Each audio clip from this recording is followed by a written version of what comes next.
Well, we've gotten down through 26 races now of the season, and we finally set the 16-person chase field, and we'll now go in this 10-race journey to determine our champion for the 2018 Monster Energy Cup Series season.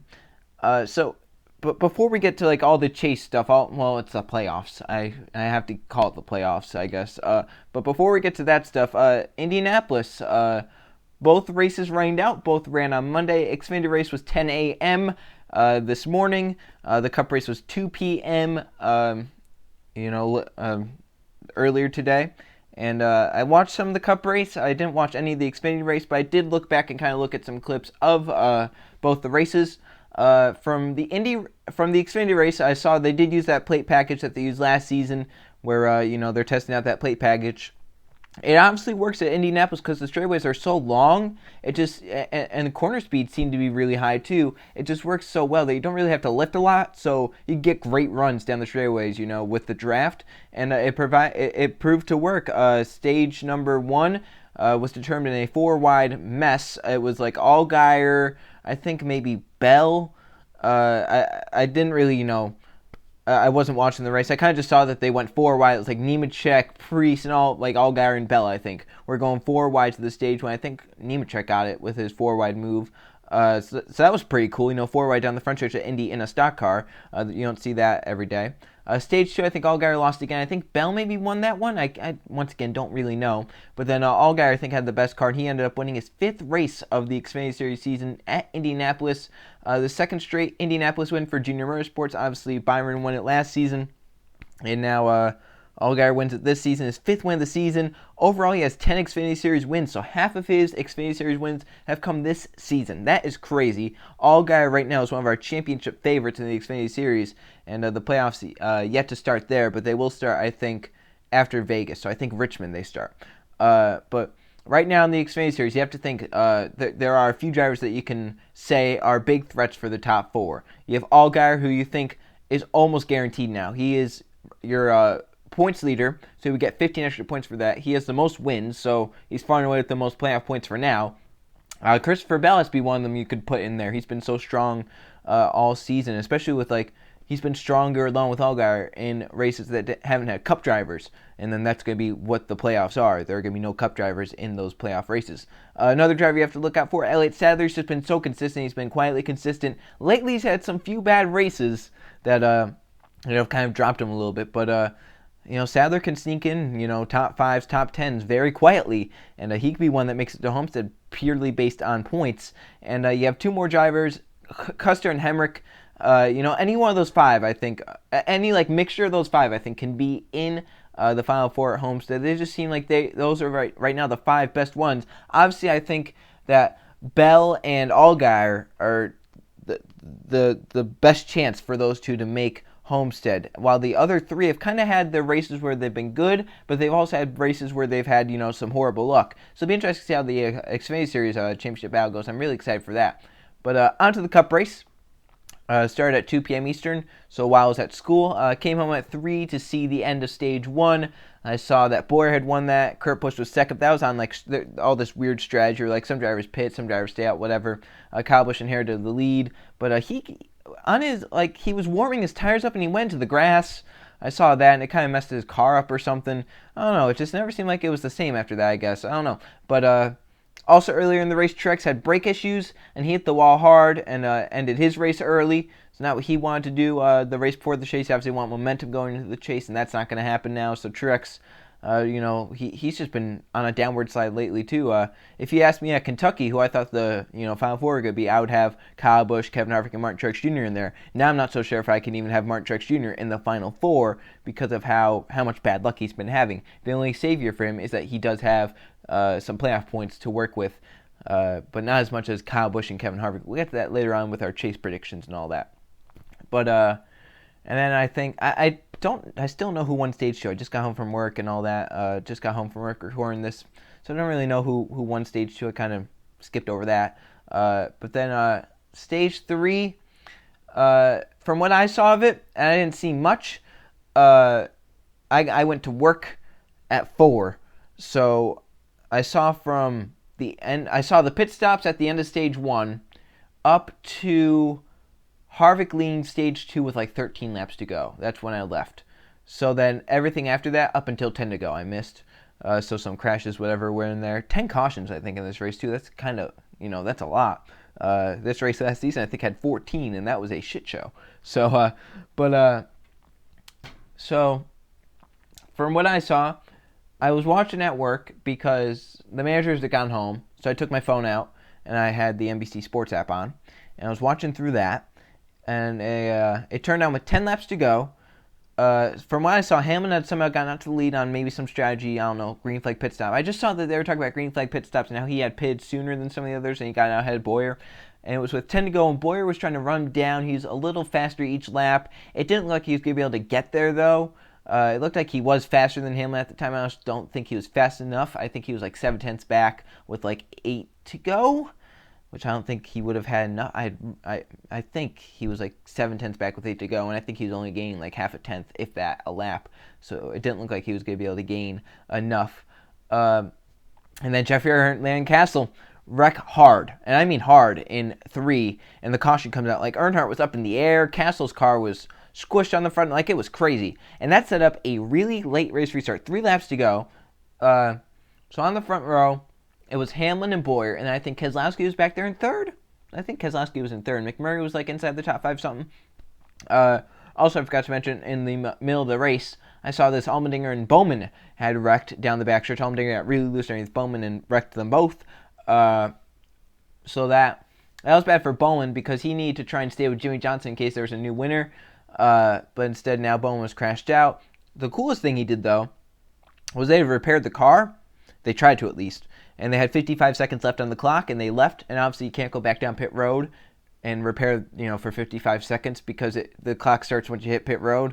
It takes like 55 seconds to get down pit road there. I mean, pit road speed is so slow. So, he was pretty much screwed. He had a tire rub when he was out there, and he was rubbing all that.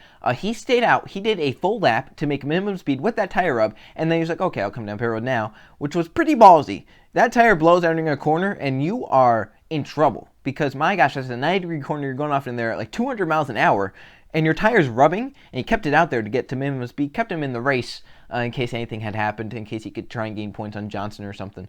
But Jimmy pretty much locked up his playoff spot with that. So then late in the race, obviously 3 to go restart. Hamlin gets away with a great jump. Bowyer really spun the tires on the outside, and Keselowski from 3rd got away to 2nd.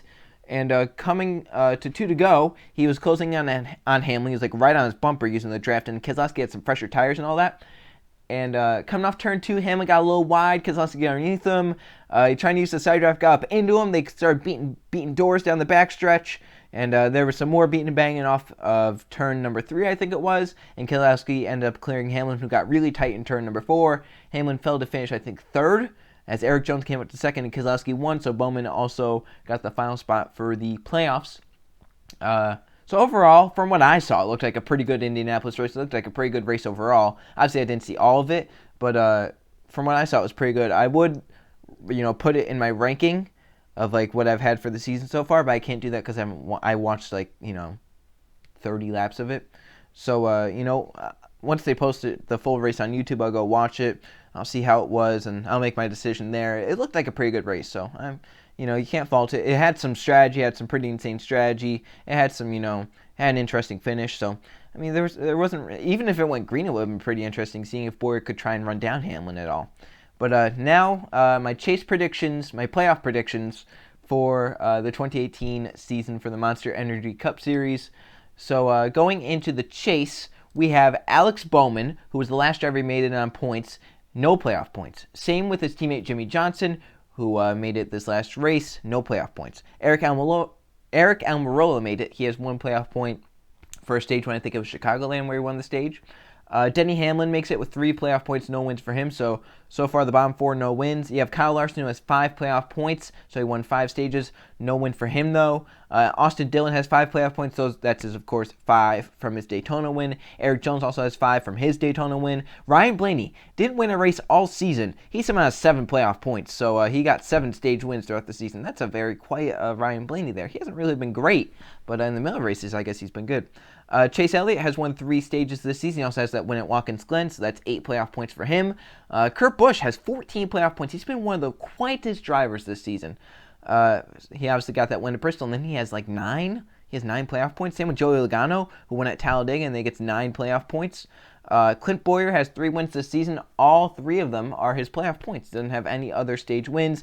Brad Keselowski with his back-to-back Crown Jewel. Congrats to Brad Keselowski fans, by the way. It's pretty cool that see someone win back-to-back Crown Jewel races in the same season. That's actually pretty cool. That's something, that's one of those things where maybe you don't appreciate it at first, but when you look back at it, that's kind of cool they did that.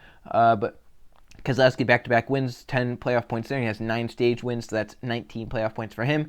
And then, or I guess I'm making mistakes. They don't win that many stages. They get for the top 10 points. So I'm kind of mistaken there. That's my bad. They don't. Well, ignore everything I just said there. I don't know where they all finished in a full season. They have Martin Truex Jr. has 35 playoff points heading into the chase. And then you have Harvick and Kyle Busch both tied. Somehow, these two, with how dominant they've been, both have somehow been able to get 50 playoff points each. Harvick and Kyle Busch somehow have just been able to equal each other week in and week out. And they do it again heading into the playoffs. They both have 50 playoff points to work with. So, that means they have a 15-point lead over Truex and a 50-point lead over 16th place Bowman, and then over the cutoff they have 47 points. That's a pretty good margin. Once again, that's not a lot because that's one bad race. You reckon the Charlotte Roval, all your 47 playoff points have gone down the drain. So I don't really remember the order of the chase. I know they mixed it up, but I think we have Las Vegas, Richmond, and the Roval in the first round, and then it goes Dover, Talladega, Kansas, and then they kept the rest the same, like Martinsville, Texas, Phoenix, and then Homestead as the final one. So I'm going to make my playoff predictions for the round of 16, what they used to call, what was it, like the Challenger round or something when they first introduced it. But the round of 16, I think the 4 drivers that will be eliminated will be Austin Dillon, Alex Bowman. All right, Austin Dillon, Alex Bowman. I think that also eliminated is going to be, that's kind of hard. This kind of first thing's a little hard, but I think Alex Bowman, Jimmy Johnson, Austin Dillon, and Eric Almirola are going to be the 4 eliminated after the round of 16. So that will get us down to 12 left. So the 12 I have left are what? The top 8, 9, 10. So I have the top 10 and then Larson and Hamlin left. I think in the round of 12, the drivers that will be eliminated will be Ryan Blaney, Denny Hamlin, Eric Jones, and so Ryan Blaney, Denny Hamlin, Eric Jones, and I think that Chase Elliott will also be eliminated round of 12. So we got into the round of 8, and I think Kyle Larson will be eliminated. Now, this is where it kind of gets weird, because I think that Kyle Busch, Kevin Harvick should be... They're not locks for the championship race at Homestead. In my mind, they should make it, because they deserve to make it. But if something, crazy happens and they somehow don't make it, because that can happen. Okay, that could definitely happen. We could have someone win Martinsville. So say someone who's left. Say, like, Clint Bowyer wins Martinsville, so he's in. We go to Texas. And say someone like Kurt Busch ends up winning Texas. And then we go to Phoenix and say, Logano somehow wins there, right? So if those 3 win, and then say like Keselowski gets, more points than them, because say Kyle Busch can get involved in wrecks at Texas because they blow tires, and then Martinsville, that could it could change a lot. So I still think, though, the final 4, so I think the 4 eliminated. But this is where it kind of gets weird, because I think I'm always going to have Kevin Harvick, Kyle Busch, but I think that the last 2 spots could be up for grabs. I think Truex does have that slight points advantage, obviously depending on how the stage wins go throughout and who gets more wins. But also, Truex hasn't been performing well. Keselowski's on an upswing. Kurt Busch is on an upswing. Logano's been pretty good. Bowyer, he's been consistent. So it'll be interesting to see. But I think the 4 eliminated in the round of 8 will be Larson, Logano, Bowyer, and Larson, Logano, Bowyer, and Keselowski. So I think the final four will be Kyle Busch, Kevin Harvick, Martin Truex Jr., and Kurt Busch, and I think Kevin Harvick's going to come out on top for the title. That's what I think. So I think in the round of 16, Bowman, Johnson, Dillon, and Almirola will get eliminated. And then in the round of 12, I think it will be Hamlin, Blaney, Elliott, and Jones. In the round of 8, I think it will be Larson, Logano, Boyer, and Keselowski. And then I think the final four, Kyle Busch, Kevin Harvick, Martin Truex Jr., Kurt Busch, it'll be Kevin Harvick winning the championship. And I know that's going to be completely wrong because, who knows what Chevy has up their sleeves. Maybe they're, once again, just like 2016. I've mentioned, so many different seasons where things have looked like it's going to play out. In 2011, it looked like Carl Edwards was going to be a shot for the championship along with Kevin Harvick. And it ended up being Tony Stewart won 5 of the 10 chase races. He had 5 wins that season. They all came in the chase. He came out of nowhere, and Stewart somehow won the championship in a tiebreaker over Carl Edwards. Where did it come from? I don't know, but he somehow did it. I don't think anyone had Tony Stewart's name written on that championship trophy come chase time. And then we go to 2016. Hendrick Motorsports started out pretty good, and then they lost Dale with the concussion, and then after that, it all went downhill kind of for them, and they were kind of mediocre through the summer. And I don't think anyone had Jimmy Johnson's name written as his 7th championship, and somehow, someway, he comes back, and he and Chase Elliott dominate Chicago. Chase almost won. At Loudon, both finished, I think, like top 10. And then you go to Dover, where Johnson dominated and sped on pit road at the end, or his crewman rode over the wall too soon or something. And then you go to Charlotte, where Chase dominated, then got wrecked on the restart running like 2nd or 3rd. And then Jimmy Johnson won that race as he dominated after Chase dominated. And then you go to Kansas, where Jimmy and Chase both led laps. And then you go to Talladega, which was a crapshoot. Then you go to Martinsville, where Jimmy wins at Martinsville. And then you go to Texas, and then you go to Phoenix, where Bowman dominated, and Johnson was just as fast as Bowman, and Bowman almost won the race, and then you go to Homestead, where Jimmy came out of nowhere and won the championship. So who knows? Maybe something like that will happen with like Chevy, and somehow Larson, Chase, Jimmy, and Bowman will make the final 4. As much as I doubt that's going to happen, it could because of how this playoff format is. It doesn't really reward consistency. It rewards if you win in the final 10 races, you can make it all the way to Homestead, which is why I dislike this chase format, but that's for a different video, which will come out sometime later this week. I have that video planned. I'm ready to do that. So, we'll just see how the chase goes. Obviously, Las Vegas, I'm not looking forward to that. It's Vegas. Richmond, looking forward to it. It'll be cool to see another short track under the lights. In the chase, that'll be pretty fun. The Roval is going to be unpredictable. We don't know how that's going to go. Dover, we'll see how Dover goes. Dover's one of those hit-or-miss tracks. And then we go to, Talladega. That could be fun, depending, or it could be a wreckfest. And then we go to Kansas. I think Kansas is better under the nighttime. I think under the day, it gets a little boring. We'll just have to see how that goes. And then Martinsville, that'll be really fun. Martinsville, I think that's that day to night race. That should be a lot of fun. Martinsville's always fun. Texas, we'll see how that goes. Earlier in the season, the race was decent. A lot of blown tires, so hopefully that doesn't happen and doesn't, affect anyone's championship. And then Phoenix can sometimes be good. We'll see how that goes. And then Homestead is probably the best 1.5 mile track on the schedule. So we'll see how the chase goes. 10 races. We'll decide a champion. Kevin Harvick, Kyle Busch, obviously the favorites. Martin Truex Jr. there, along with Kurt Busch, Logano, Keselowski. Those are drivers that can try and get to Homestead. We'll see how it goes. I'm pretty excited for it. We'll see how it goes. And we'll see if maybe anyone can play spoiler and try and get up there. Can Chase, he's been, decent over the last few races. Can he somehow get up there? Can Blaney somehow spoil the party? Can, Almirola find a strike? Can Larson? If Larson gets to Homestead, he's almost unstoppable. Can Boyer get up there and challenge for his first championship? This will be crazy. We'll see how it goes. I thank you all for watching. I'll see you guys for the chase videos.